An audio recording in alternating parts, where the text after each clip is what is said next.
Sometimes the music just hits you. Sometimes the music just hits you. Right before we went live, I literally flashed the rock signs, like the traditional, like, I'm gonna rock and roll rock horns at Dustin Kava, because I was fired up and ready to go. You know why? Tell me why, Dustin. What time is it? Yeah, it's time for our show. Wow. Wow, man. I knew we were in trouble. We were in the lobby. You're being quiet. I'm trying to do warm-up chats with our amazing guests that we have on today. And you're sitting there. You're like a statue. Come on, Dustin. Come on. We got to bring it. It is Wednesday. It is 4:20 p.m. It is a brand new episode of Because Cannabis on YouTube, on Wayward Media, Wayward.media's channel. You, Dustin, you're like literally the co-host. Right? Not the guest. You're the co-host. So you got to step up and deliver. Come on, man. You know what? I think I'm actually more excited about today than you are, to be honest. I've had a lot of coffee. It's either or. I'm not sure. It's either a lot of coffee or I'm fired up to talk with our guest, Possible Project, POSIBL, Possible Project. We're going to be talking with Jesus Burrola. We're very excited to see what they are doing. They're doing some really cool, innovative things. With cannabis cultivation, Jesus, with community. Did I not say Jesus? I promise. Jesse.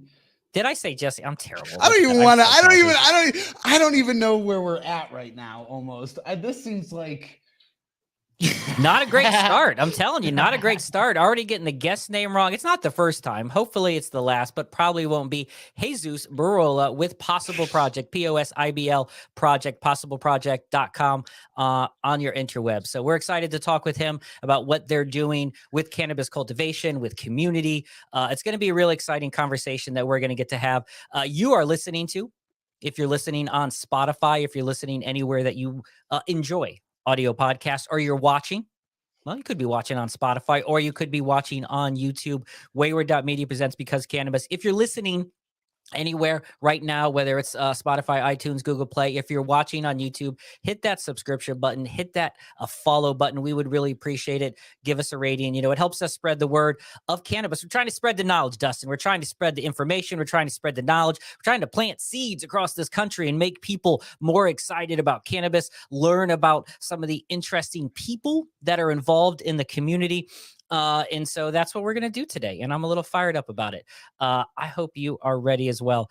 Dustin, did I miss any plugs? I always miss a few. What did I miss today? Nope. You know what? Actually, we are still doing our discount over at budlove.com, Wayward 15 to get 15% off Bud Love products. Budlove.com. You can check them out. An amazing marshmallow leaf CBG terpene mixer. Right? You've been mixing your alcohol for a very long time. It's time to start mixing your cannabis with Bud Love. Budlove.com. Visit them. Enter the code Wayward15 at the checkout. 15% at Meet WM socially. That was the last thing. Follow us all the social places. Dustin. All right, we'll get all this stuff out of the way. You got to do at the beginning. You got to do at the end. It's what the algorithms enjoy. I enjoy numbers. I enjoy statistics. I enjoy data and information. And as a new, patient in Ohio's medical marijuana program, congratulations, finally, by the way. Thank you, by the way. I don't know what our guest is sitting there down below waiting to come on, being like, you had to go through a process. It's been 5 years. 5 years took me to finally become a patient in the state of Ohio, but I did it. As a new patient, I am very excited to finally have local access to a wide variety of strains, of cultivars, whatever word you want to call it these days, kids, a wide variety of different products. I'm super excited, but it becomes, when someone even in the industry, it can become overwhelming. And so sometimes when choosing a product, I go to the simplest sense satisfaction, the triple S. I'm going to patent that some night, trademark it, copyright the triple S technique, where it's just whatever senses does it easily satisfy, right? Whether it's the smell, whether it's a taste, maybe it's just a good typography type thing. When you go to pick strains out, are you swayed by fancy new names and all sorts of branding, or are you a tried and true, I've been there, done that, I don't like to experiment with my patient regimen? It's not a matter of not wanting to experiment. I just think a lot of the naming conventions and things that we do don't necessarily even pay homage to the lineage. And at that point, we're just kind of making up words for shit that we're doing here. Aren't all words made up? Didn't the inventors teach us all words are made up? I have a problem with let's go with these more gassy names one day, and then I hate this, like in 7 months we're like the tangerines and the cakes and the sweets and the fucking gelato. I don't know, it's just we're gonna name it off of every food that we can possibly do it after, or things like cat piss and grandpa's breath, and it's like it's just all over the fucking board. Cat piss is a terrible name. Yeah, isn't it? But it exists. Cat piss.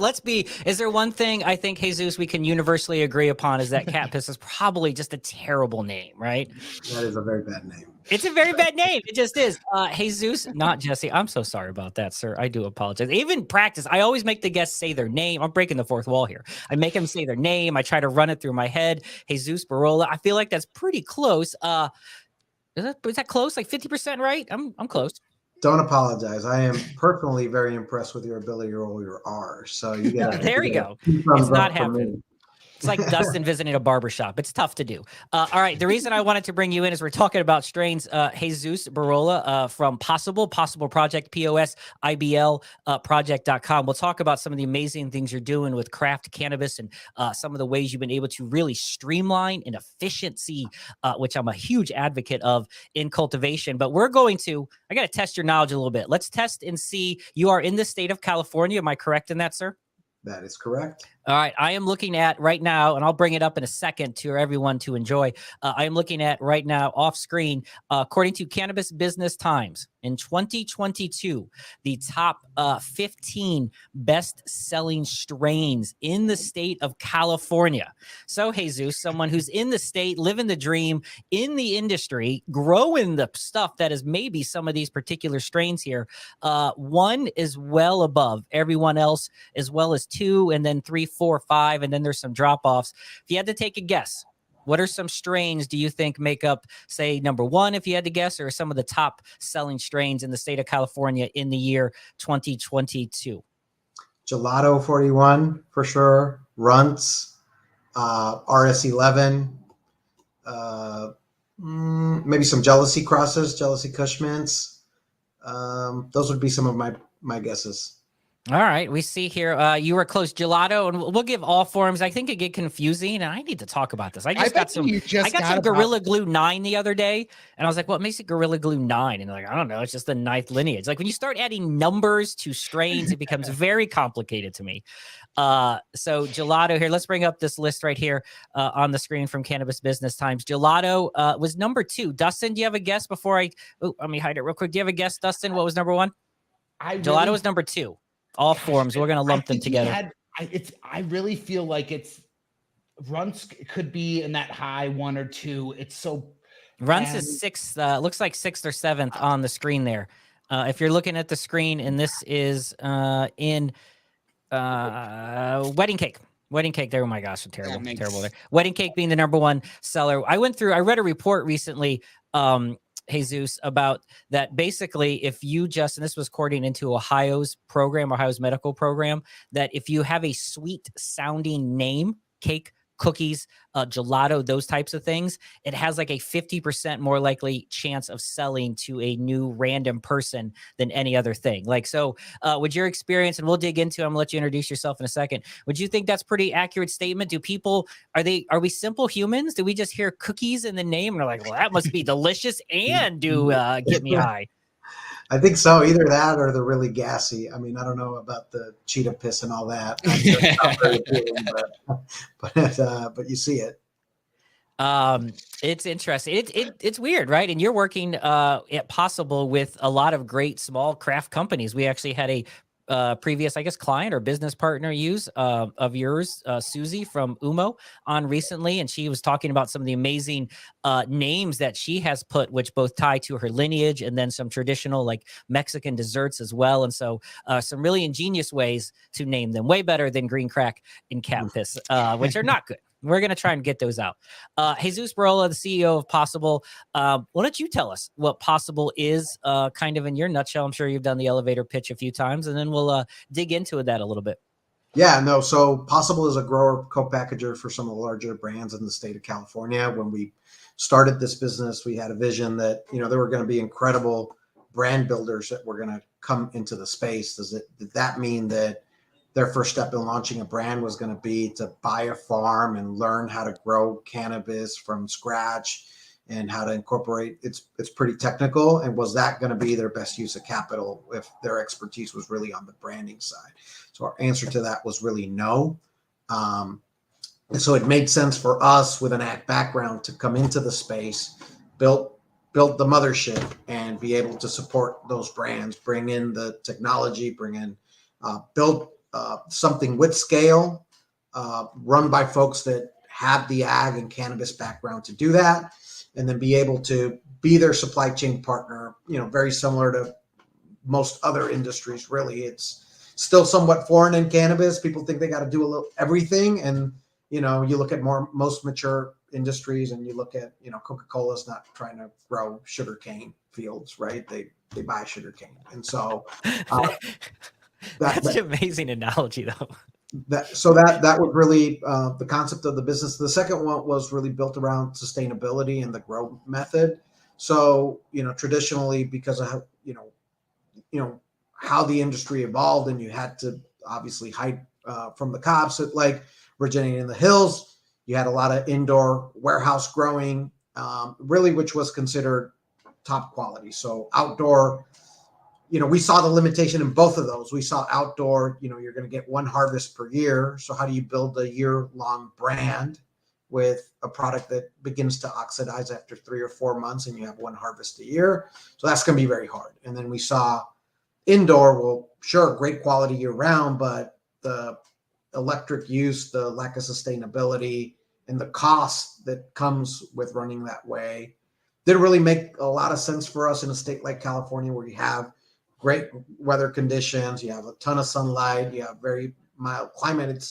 You can grow year round without having to run dehumidifiers and air conditionings and all, and basically cover and start in a dark room and reach sunlight completely artificially when you have, Mother Nature providing you beautiful full spectrum sunlight. So our approach to that was, and our philosophy was, that you could grow cannabis in a mixed like high-tech greenhouse setting to match the quality of an indoor grow. And I would even argue surpass that quality, because you got those natural elements of full spectrum sun, and you could do that and scale faster. You could grow in a more cost-efficient way and ultimately pass those savings on to the consumer.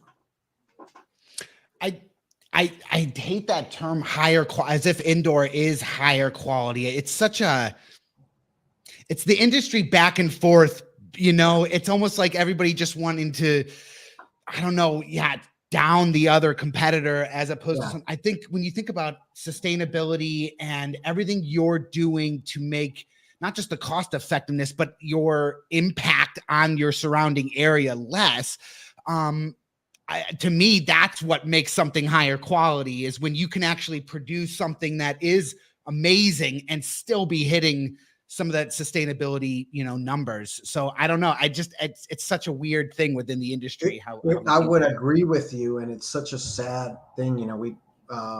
We present flower to buyers, and the first question out of their mind, like they'll open the jar and they say, "This looks beautiful. This is indoor flower." And my answer to them is always like, well, if it's beautiful and you're saying this quality is amazing, why does it matter how I grew it? And but they will assign price bands to say, well, we will only buy outdoor between this and this, and we will only buy indoor between this and this. And so if you're a greenhouse, I can only play this. And especially in our lane, greenhouse is such a wide range. It's like saying I drive a car. Right? Right. Yeah. There's people that put up a tent house and some string lights and call that a mixed light greenhouse. Right. Yeah, exactly. You're climate controlled. You got the water. There's a lot more that you are doing than just putting up a tent house, which is really kind of how are you communicating that to them in a way that changes the outcome in terms of pricing? How are you making that that argument to them is saying, I'm not in that same tier. Maybe you need to create a whole nother tier, which is just good fucking outdoor growers who actually are killing it, and price me up by there. How is that conversation going? And is it just finding the right partners that you're branding with that see that vision and understand that? I think showing is better than telling.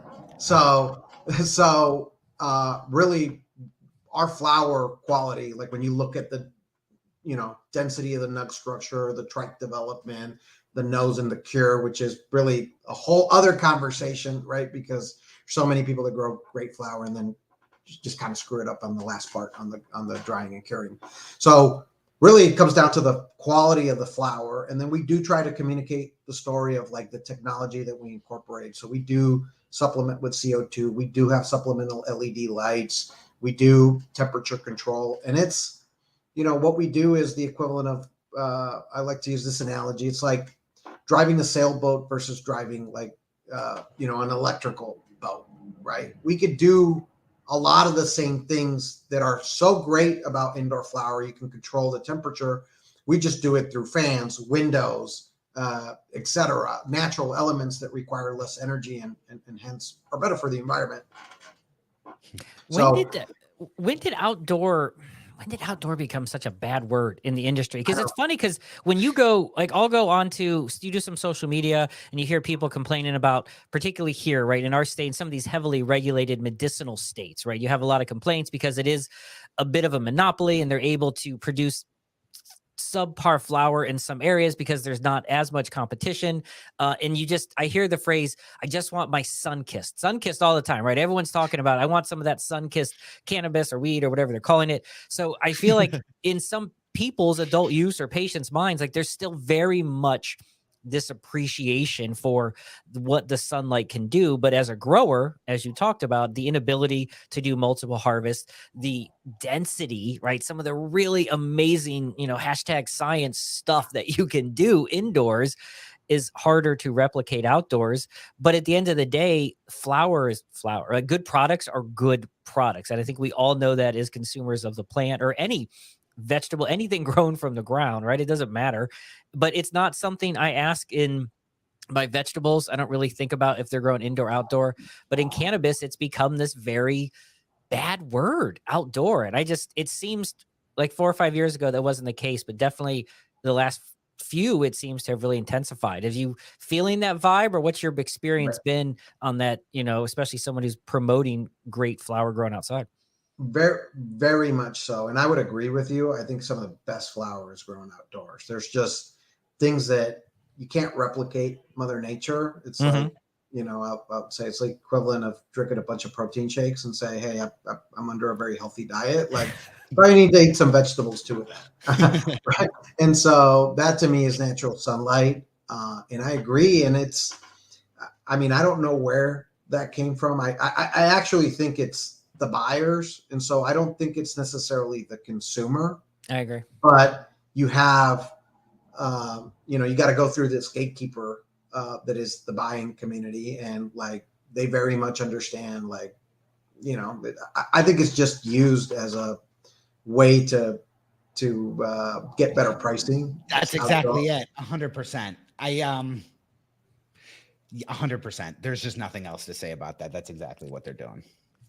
Yeah, let's celebrate the positives of what Possible is doing. So there's a lot of growers, right? And so let's kind of break down like what we're doing or what it sounds like at Possible Project, POSIBL project, is you're allowing a bunch of people with great brands and good ideas who don't have access to the capital that is required to grow cannabis, and kind of doing it for them, giving those steps, like doing those things, kind of essentially white labeling ish, but partnering. I saw on, for example, on getumo.com, it's powered by Possible. I'm sure that's a good phrase that's used a lot. You're able to put it out there. But as you mentioned, it's not something that's done a lot in cannabis, but is very, very common in big industry. So as you're creating this, was that the initial goal from the beginning? Like, I have to be able to allow like these small companies to do it? Or was it simply an ability of just the white labeling and the marketing concept? Like, which kind of came first, chicken or egg? Like the design of wanting to help out other small companies, or the realization that white labeling, for lack of a better term and big air quotes there, is a pretty can be a very successful business model. Yeah, look, and to tell a little bit about the background. So the company was founded by a guy by the name of David Bon. David is one of the largest greenhouse producers of fruits and vegetables in Mexico. And so who are his customers? It's the Whole Foods, it's the Safeways, it's the Albertsons, and every 16 largest retailers in the United States. And like, I mean, they could all go out and probably grow their own tomatoes, but it doesn't really make sense to do so. And so, and when you think about it from a brand perspective, like you mentioned, capital, that's definitely a very important consideration of that. But this is a very competitive market. So to stay competitive, you also need scale. So, so how do you tie both of those together? And how do you're at that point running two different businesses, and you also have to make them grow in parallel, because if your grow is very small and your brand is large, that's still a problem. If your grow is very large and your brand is this small, that's also a problem. So, and there is really no room for error in the economics of cannabis in California today. So like, you have to build scale, and then you have to be in CPG. So building that scale and then partnering with brands to build that commercial platform to support that scale is something that is so important. And because of the background in big ag and seeing that, kind of white labeling program work with the retailers, that's what really drove to, this is still an agricultural product, and what lessons apply from tradition, and it's not all of them, but there's definitely.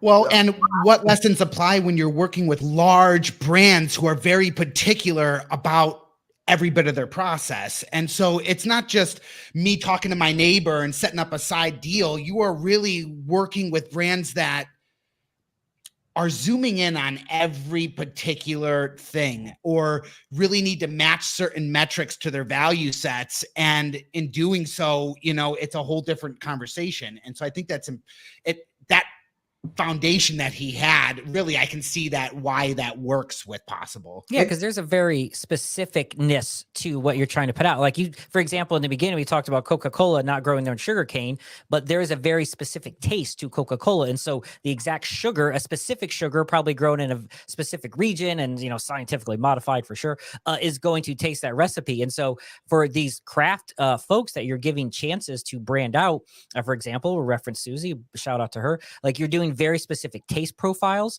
very specific, terpenes, small batch, which isn't even economical. You have to be specific. Yeah.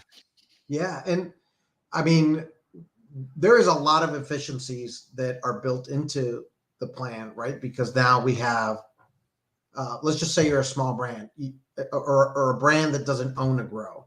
Then you have to hire a buyer to go up and down the state. And then how do you maintain a stable menu of strains when you don't know where your next batch is coming from? And if you're buying from multiple farms, to your point about Coca-Cola always tastes the same, then okay, well, maybe you bought the wedding cake because you thought that was really popular. Like wedding cake at a different farm might be a different pheno, be grown under different conditions, so it may taste completely different. So when you in a partnership with us, we sit down with a brand and we say, let's map out your strain selection. Let's map out what the next 6 months of supply look like. Let's incorporate, like we tack on a lot of additional resources to support the partnership in terms of inventory planning, QC, transportation, the distro element, that really make it a very tight relationship between the brands we work with and us. One of the words, so a few years ago, I teach at the Cleveland School of Cannabis here. And so when I first got started, I come from a very heavy business background, Jesus. I don't really have a lot of cannabis background. I've built that in the last 7 or 8 years, but I have a very efficiency-based background. And so I became at some point certified as a lean instructor. And so I got really deep into lean and Six Sigma. And so when I first started designing this class in cultivation, there really was no one, and this was 2015, 16, that was thinking about lean in cannabis and cultivation, especially using that term. I was just telling Dustin before we went recorded today, Ben Hartman wrote a great book about using lean principles in agriculture. Really one of the first people. He did it in 15 and a sequel in 17. And so it's a word that's synonymous, right, with large scale grocery chains, with large scale distribution, and it's exactly the kind of stuff you're doing. But I was always curious because there isn't, like a lot of references to lean and those kind of terminologies and such, but we're so efficient. Is that something that you're familiar with? Because you're clearly operating with the principles of it. I just want to talk a little bit and celebrate, by the way, the models of efficiency you've built into Possible, because it makes my heart a flutter. Like, it is all leanified. Everything I'm reading and all the words and looking at it and the words you're saying right now is just like, this is that lean efficiency that will make pennies turn into dollars down the road so clearly. That is exactly right. So yeah, I also had life prior to cannabis was supply chain management. I can see it. I can feel it. It's imprinted all over that. I love it.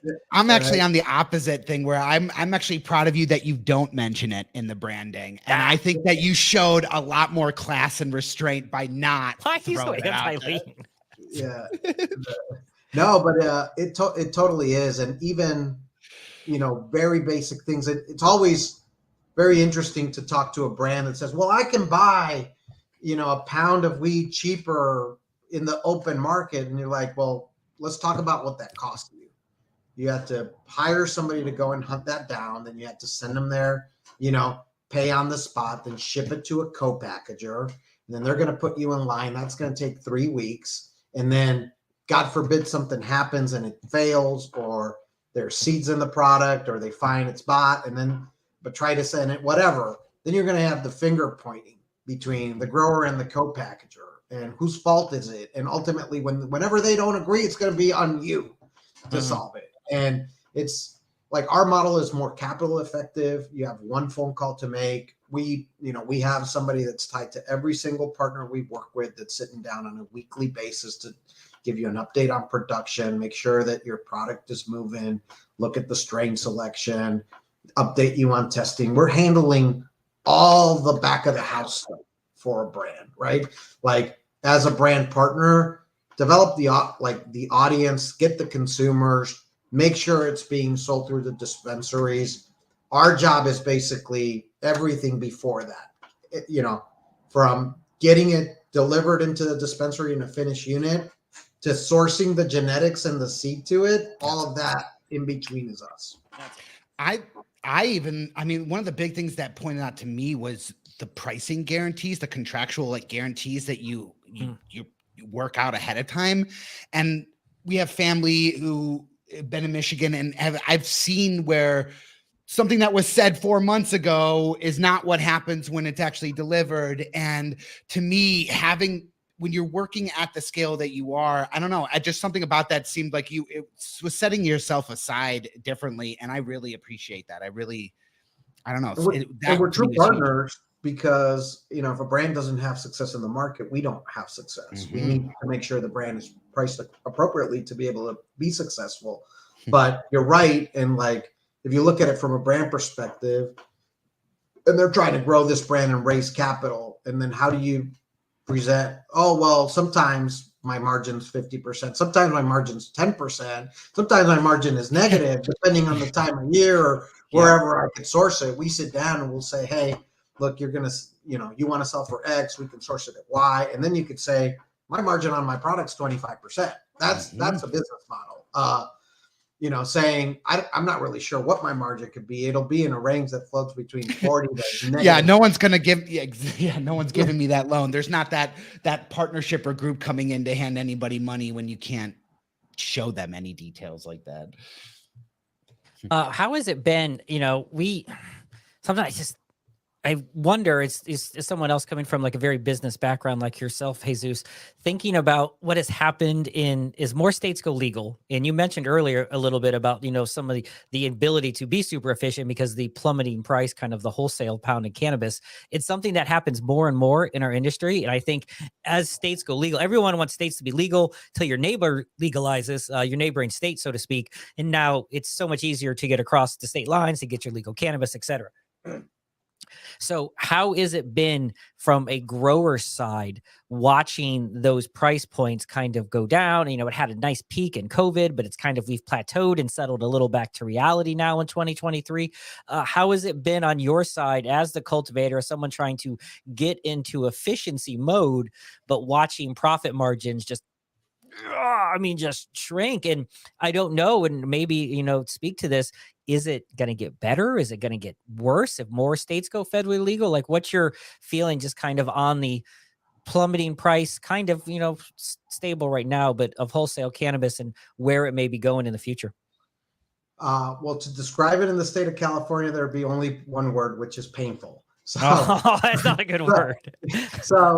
Look, cannabis prices have dropped dramatically here. They are actually in a major rebound right now because it has been so punishing. So the price in California dropped about 70%. We had at a peak about 82 million square feet of cultivation, and there's been 20 million square feet of cultivation that's come offline in the last 6 months. So, wow. Well, is that what is that? I mean, the industry knew that was going to happen. I mean, prices were as high as they were because of the legality and the risk associated with the price and what you were doing. And so when you actually have a license and it's legal and you have these other things, why was everybody so off on knowing where the bottom was going to be? It's a complicated issue, but I'll tell you my take on it, which is California is a $12 billion market for cannabis, but today $8 billion is still traditional market. There's only about $4 billion worth of sales in the legal market. So why was everybody so off? It wasn't that the consumption is not 3 times the size of what the market is. It's that the legal market has not made enough progress. And then the question is why? And then there's it, specific to California, 3 main reasons. One is legalization in California still allowed cities to vote for or against in their city.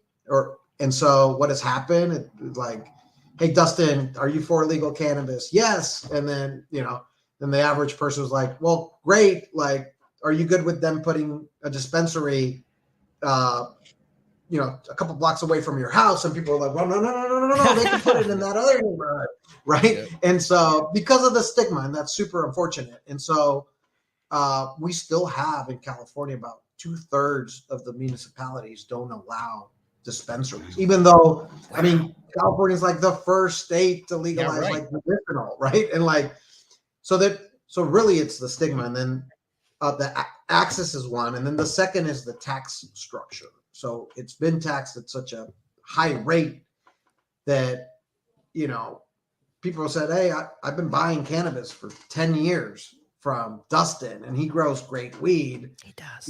I buy it for $30. Why do I now all of a sudden go to a dispensary and I have to pay $50? I'll just keep buying it from Dustin.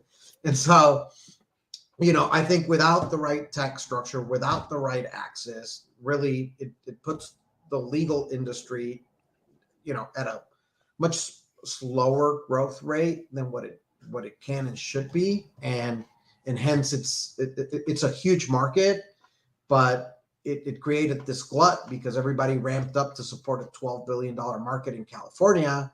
And then it's now all of a sudden still a $4 billion market. And so it's a supply and demand disbalance. But what you're was seeing, a 20% increase in sales yearly or within the industry sustainable to begin with? I again, like this 3 to 5%, that seems normal, that seems like since it legalized, it was a 14%, like on a sales wise, it was like a 14% heavy from say 14, 15, 16. It was always about a 14% CAGR. And then around COVID, it got up to that 20 and now it's back in the teens, but it's always been since like early teens of 2000, about a 14% growth rate year after year after year. Yeah. I mean, I think when you look at total market is 12 and, and eventually I do think more will gear towards, the legal market. Like I personally love to get product tested and I don't know, somebody could be growing in a garage and spraying it with DDT. I don't want to be smoking DDT, right? So I want to know that what, I'm smoking is clean, has been tested. There's no pesticides to it. So I think the average consumer cares about that. And we, COA testing, your legal cannabis is cleaner than organic food. Like it gets tested for pesticides in parts per billion versus food at parts per million. And so it's very clean. And I think that is one of the many things that the consumer kind of needs to be aware. And I do think that the government needs to just wake up to the fact that the industry is being unreasonably taxed, and it's leading to a lack of growth. I think you eliminate, you take some of those taxes off. And I do think that 14, 15, 16% is back on the table. Or it's just some basic things like 280E being changed. No, or Safe Act would make a big difference. Act. Exactly. Yeah. And look, I think we're in the process of almost an overcorrection. It's been sad. There's been a lot of farms that have gone out of business. And so now what we're seeing, you were asking me 8 months ago, people were, oh no, if it's not AAA super cheap, I can always find it cheaper. And now we're, give it to me on consignment. We literally had those conversations. And then now it's people saying, hey, I don't have flour. Can I write you a check now to secure your next harvest? And we've seen prices rally almost 60%. Oh, wow. Since the bottom here in California, but it was so bloody that it got to, price points that were just so upside down. We've what I would say is like the beauty of our model is that we've never been bulk flower sellers. We work with brands on a CPG play. So while the bulk market is like, 50, 60% swings, it's still $40 on the shelf. So that margin still exists somewhere. And so we've been very fortunate that our business plan was on the CPG side and that we had a robust commercial plan that was tied to packaged good versus bulk flower. I think about the benefits that Ohio would have if they would allow situations like what Posible's doing. Here, there's no B2B anything with cultivators. I don't know if any medicinal, though. I'm not familiar enough, Jesus. Is there any medicinal state only that has able to have a program like what you're doing? Because it seems to be very licensee heavy. You buy the license for millions, you grow the weed, that's it. Is there any medical only state that's doing something similar to this? I don't know if it's allowed. Here, it's I not could possible. see Oklahoma doing some things. Well, Oklahoma, anything's possible in Oklahoma, bro. You can do whatever you want in Oklahoma. You just go there and grow some weed. They're giving out licenses with cereal boxes in Oklahoma. Yeah, you know what? Obviously, those states are a little different. They're oligopolies and yes, licenses and everything else. Yeah. But we are seeing California brands win, where we're seeing even from states like that, where they're saying, well, we're growing all this great product, but we don't really have a powerful brand, reaching out to brands in states like Colorado or California and say, I want to, it's the other way around, not brands saying I want to partner with a farm. It's like those vertically integrated companies in Florida saying, yeah, we still need, if it's going to sit on a shelf, it still needs to be branded in a cool way and with a story, and, looking around and approaching people like customers of mine and saying, I want to bring you into Florida and put you in my stores. It's interesting. I don't have the statistic here in front of me. I wish I'd have had it. Like a year ago, there's a report, probably New Frontier Data, MJ Biz Daily, one of them, that had a report about sales by brands by state in almost every single state. And Oregon, Washington, Colorado, California, all your big boys of legal cannabis, every single state, the top selling brands were all regional. There's very few cookies out there that is this brand you think of that crosses over. And even the brands that I think of that are kind of state by state are typically like celebrity strains, a Willie's Reserve, a Wiz Khalifa, they're Mike Tyson 2.0. They're things that are kind of branded celebrities, not so much those. So it's interesting, like cannabis, probably because of its federal illegality, its lack of online sales, and state to state exportation, really is this regional based industry where you can have a great brand like Get Umo.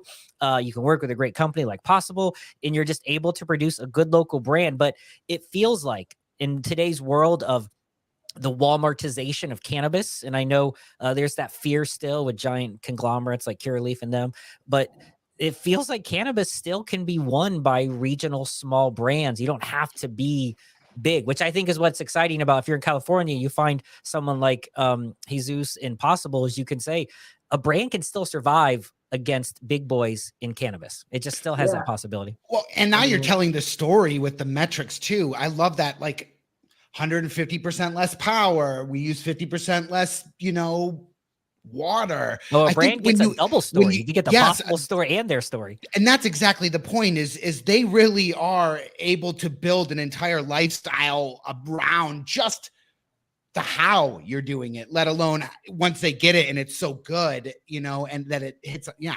So I don't know. I'd love to hear more about some of those metrics that Possible is kind of hitting. Some of the things, I think that one of the numbers I heard was that you package about a million packaged products a year.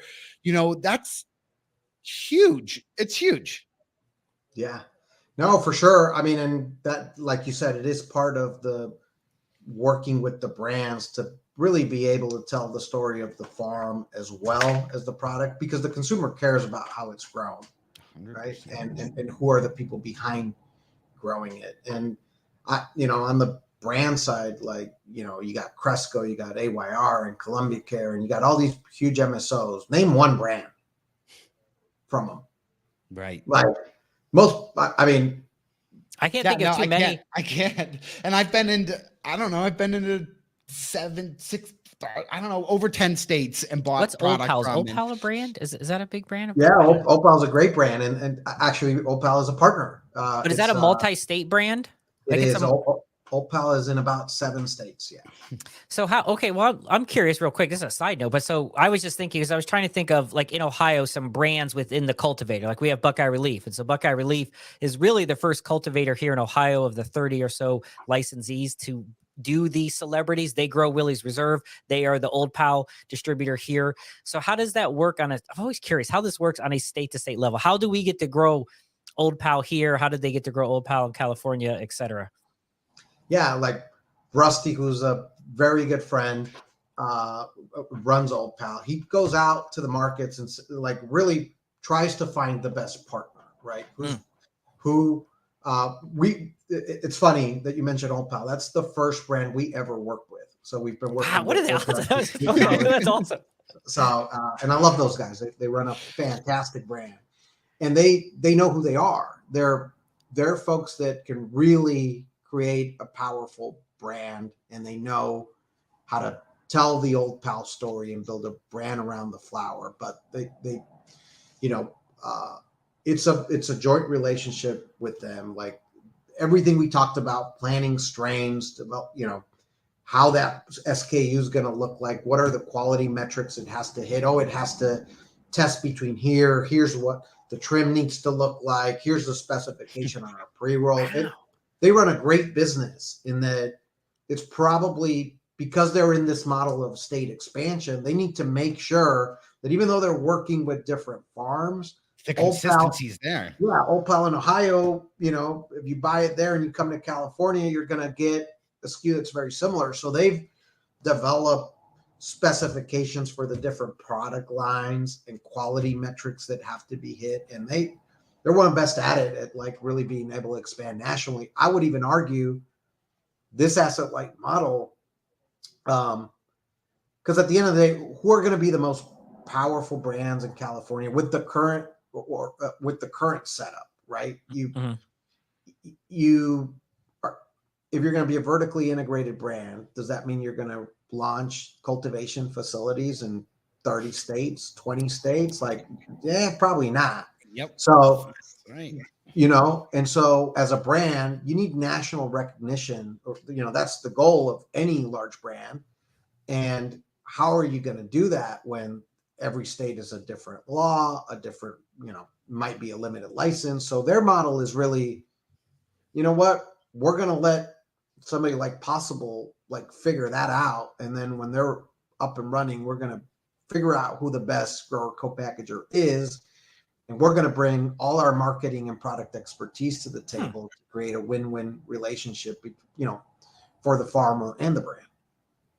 It seems to me like this model is, and I don't know, I don't know enough to know if you have a ton of like competitors doing a lot of this white labeling. It feels like this is what cannabis cultivators need to almost strive to, because as you talked about, the act of opening up a cultivation facility and the capital needed for that is enormous. When I started to read about Possible, I was telling Dustin, it reminded me, down the road from me, there's this little park, and you can basically rent in my little city for like $25 a month, like 4x4 square, and grow whatever garden vegetables you want for your house, right? Like you basically rent the space, you grow it. And obviously that's me on my own, but I'm like, imagine if they had a guided person there who was like a gardener full time, and you're like, hey, I'm trying to grow some sweet radishes, can you help me out? And they're like, yeah. And then this is the whole other level, like, hey, you want to turn your radish into a side business? I'm like, what? And it's become that thing. In as space, premium space, right? We're already seeing here, especially in Ohio, because of our licensee issues, vertical grows are literally vertical grows. Like they're doing 3-4 story grows because of they're a square footage base versus a plant count basis here. So they're already having all these innovative ways, but it makes sense to me to have more and more kind of, I guess, co-ops. I don't know if you think that's how I kind of think of it, like these cannabis growing co-ops, but with a overall, and that's more of like a community thing. You have this concept of a co-op, but driven by expertise. Like you kind of do all those pieces. It's a beautiful concept that I think, and expertise in a lot of different facets. And the packaging, the distribution, all those areas where you lose a tremendous amount of value post-production, right?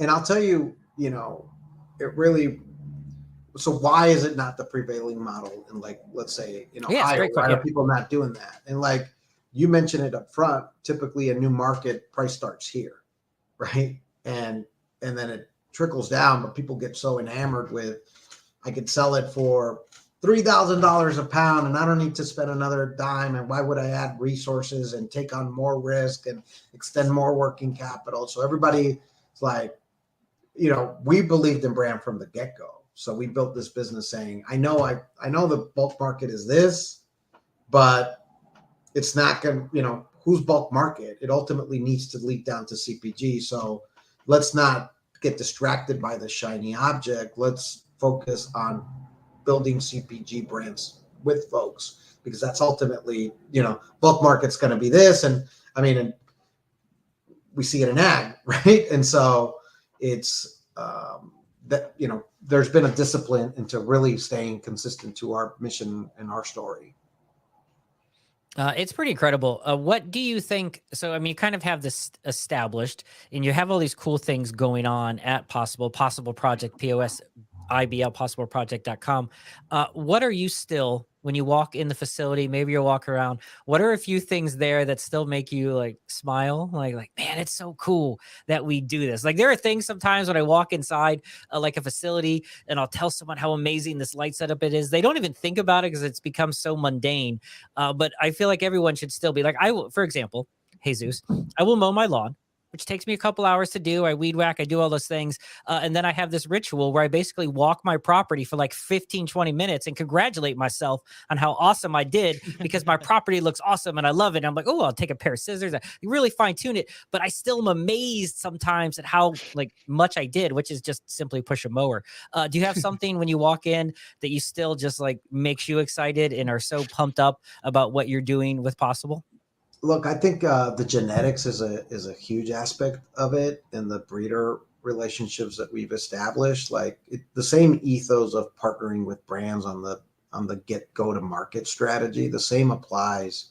We don't set out. We're not breeders. We're a production house, and we've really partnered with the breeding community to say, bring me the cool stuff you develop, and we'll see if it's going to be a viable thing to grow at scale and push out into the market. So we work with such incredible breeding partners that bring things that are incredible. And sometimes they'll go into production and sometimes they won't. But like, I mean, it's always very interesting to walk the R&D valves and see that, how diverse this plant can be. And like, I mean, a strain that smells like peaches and a strain that smells like, cat piss, as the strains that Dustin likes. That's my favorite. So, yeah. So look, that's the part that is still very incredible for me. And like, the plant's pretty special, and like being in a greenhouse with millions of plants, it never stops being cool. I have to imagine. That's what I'm saying. Like, I have to imagine it's always a cool sight to walk into. And I get amazed when I get to go to our friend just growing some hemp, and there's like 6 plants. I'm like, those are beautiful. To walk in with millions of those, just yeah, that's pretty badass. And now it's kind of a neat time to be doing this too. I think it's kind of neat that what access the breeders have in terms of testing the DNA and picking certain characteristics, or choosing like a science LED light system that can pull out certain traits from the plant through various color profiles, or setting profiles to certain locations that are elsewhere in the world, like syndicating the Brazil sun in that GPS spot, but in this area that I'm at. We're just living in this new time where, I don't know, it really is really neat. It's really cool. Yeah, it's going to be interesting to see what happens, I guess, in the future. And so, as we kind of wrap up, we're speaking with Jesus Burrola from Possible Project, POSIBL project.com. We'll put the links down into there. 2 things. First, so I'm in California. Let's say I'm in California. I have this great idea. I have a brand I want to build. I have these things. What are kind of the steps to get started? What are some kind of tips if for someone who would want to approach you? What's the FAQs kind of on your website for someone who has a great idea? They hear this like, hey, I'm there. I could do this. What are some things they should go through? What are some things they should think about in advance or prepare before they reach out to Possible Project to start their own brand? Yeah, look, we want to work with brands. So the best way to contact us would be through the website. And really, what is the mission and vision for the brand, right? There's about 650 brands in the state of California right now. Why is your brand different, right? Like what is the story, and what are the creative ways that this brand is going to be successful? Because it is crowded on the brand space today, and it has to be something different. It is an interesting time because I think everyone feels, Dustin and I meet all these people who are always trying to be entrepreneurs, come up with a new product, and they always have a new brand. And like, it's just going to be awesome because it's organic. And I'm like, well, that's like 95 people say organic every day in the cannabis industry. And that's just one buzzword. I would imagine sometimes, there are people that come to you that don't have like a great well-rounded idea and things. Is it hard sometimes to watch? And I know you talked a little bit about, projects not come to fruition. Is that, hard sometimes to watch people kind of come with ideas and not see it through? Yeah, absolutely. And look, cannabis is very hard, right? Like harder thing for, right? Getting capital is very hard, and it's expensive to obviously grow and get recognition for a brand. And you have all these additional limitations as far as like, can't go open up a bank account, you can't get a loan from a bank. So like, I do, because you meet some incredible people that may, with good stories and good intentions. It's just like the execution part of it is difficult for sure. So going forward then, what's the future hold? What's next for Possible? I mean, you got this going. It sounds like you have a good thing, but you clearly are, and Lean teaches us to always be thinking about the future. Kaizen, continuous improvements. What is the future for Possible You got another project? 100,000 square feet you're building out right now. Are you really? Right? Oh, wow. That's correct. Yeah, we have expansion plans for the farm. And look, we're always trialing technology. And really, it's about every harvest we get better. It's incredible. Like I look at the stats of what we used to grow and what it used to test, and like I look at today, and like little by little we get incrementally better, and that's the great thing about this team. It's always like trying to beat expectations, and look, I'm very excited about the growth plans for the company, the new build out.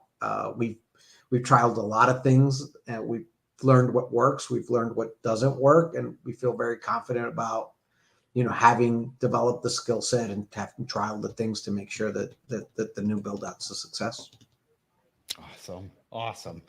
I can't thank you enough for coming here today and talking to us about all this. It really was awesome.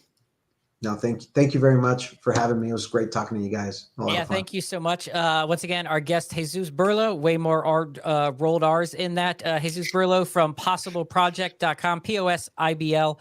You can check him out. As he said, follow that information and all that such. Thank you, Jesus, for joining us today. We really appreciate it. Thank you, guys. All right, everyone. Thank you for checking out the show. Again, every Wednesday, 4:20 p.m. on YouTube, Because Cannabis from Wayward Media, wayward.media. Give that subscription a clickety-clack. Give that follow on your Spotify and all those other good places. Wayward15 at budlove.com. Wayward15 at budlove.com. Thank you, Dustin. All right, everyone. We'll see you next week.